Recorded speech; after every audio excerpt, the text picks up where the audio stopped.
How to tell whether the tube you have is an N tube or a P tube? First, let's take the enhanced MOS tube as an example. Here are the circuit symbols for the tube. It can be seen that the directions of these two arrows are inconsistent. This arrow is its substrate, because the internal substrate and source of the MOS tube are connected together. The biggest difference between the NMOS and PMOS circuit symbols lies in its substrate. The arrow of NMOS points to the gate, while that of PMOS points back to the gate.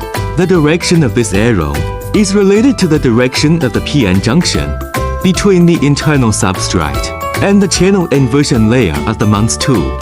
In addition, the body diodes of NMOS and PMOS are opposite. The anode of the body diode of the NMOS tube is connected to the source. The anode of the body diode of the PMOS is connected to the drain, and the negative pole of the body diode is connected to the source. So, how to distinguish the 3 pins of MOS tube? You can use a multimeter to test it. Here is a brief explanation.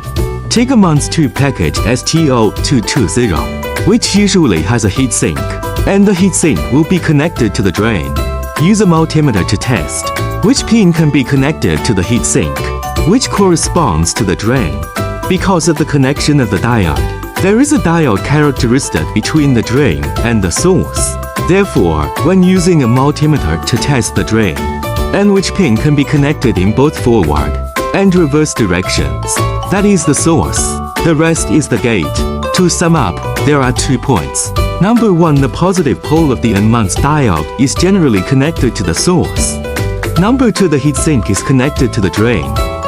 If you have any questions about MOSFET product technical solutions, you can leave a message in the comment area. I will give you the answer here. VBsemi-MOSFET manufacturer, focusing on MOSFET R&D and manufacturing for 20 years.